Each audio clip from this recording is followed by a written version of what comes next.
Alhamdulillahi Rabbil Alamin, wassalatu wassalamu ala Rasulillahi Muhammadin sallallahu alaihi wasallam. Allahumma ighfir lana wa li shaykhina wa lil mu'minina wal mu'minat wal muslimina wal muslimat al ahya'i minhum wal amwat, amma ba'd. Assalamu alaykum wa rahmatullahi wa barakatuh. Wapenzi wasikilizaji na wafuatiliaji wa channel zetu mbalimbali, karibuni katika kipindi chetu cha Kuza Maarifa na Ramadhani, kitakachokupatia fursa ya kuuliza swali na kujibiwa kwa mwongozo wa Qur'ani na Sunna. Barakallahu fikum. Muulizaji anauliza, je, inaruhusiwa kumuoa binti akiwa baba yake katoa ruhusa, yeye mzazi akiwa yupo mbali? Bismillahirrahmanirrahim.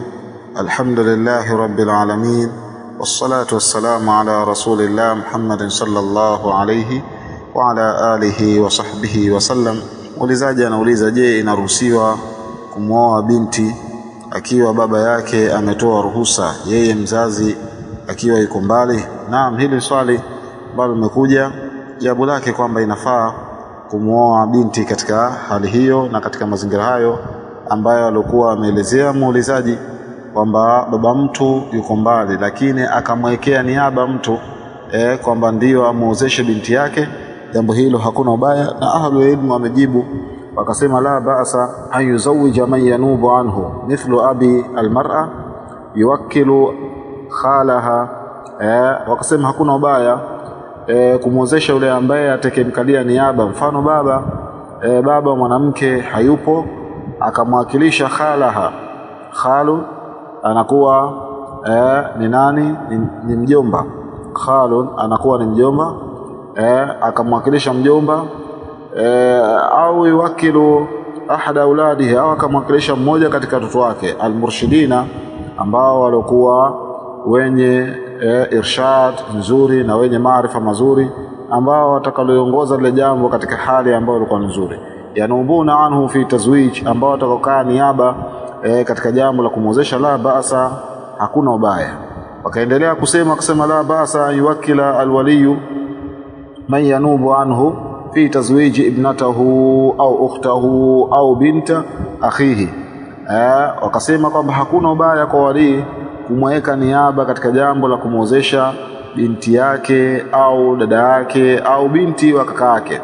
Yuwakilu man huwa salihu lizawaj, akamwakilisha yule ambaye alikuwa mwema wa kuweza kusimamia ile jambo la ndoa la kumwozesha yule binti au yule ambaye anaolewa wakati ule. Inkana murshidan takhaliha almurshid, ikiwa kwamba ni mwenye irshad kwa maana na maarifa na ana irshadi ambayo ilikuwa nzuri, maana yake ana hali ambayo ilikuwa nzuri, jambo ataliongoza katika hali ambayo ilikuwa nzuri. Kakhaliha almurshid, kama vile mjomba wake ambaye atafanini atamuongoza. Kaakhiha, kama vile kaka yake. Kaamiha, kama vile ami yake. Almurshid, basa, hakuna ubaya katika jambo hilo. Kwa hiyo kwa mujibu wa swali ambavyo lilikuwa limekuja kwamba je, itafaa kumwoa binti ambaye baba yake ametoa ruhusa lakini yeye mwenyewe mzazi yuko mbali, inafaa, wala hakuna ubaya katika jambo hilo. Wallahu a'lam. Subhanakallahumma bihamdik, ashhadu an la ilaha illa anta, astaghfiruka wa atubu ilaik. Barakallahu fikum wa jazakumullahu khaira. Na hapa ndiyo mwisho wa kipindi chetu kwa siku ya leo. Tunamwomba Allah subhanahu wa ta'ala atukubalie matendo yetu na tuwafikishe kuyafanya kila matendo ya kheri. Innahu waliyu dhalika wal qadiru alayh. Usikose kufuatilia kipindi kijacho. Subhanakallahumma bihamdika, ashhadu an la ilaha illa anta, astaghfiruka wa atubu ilaik.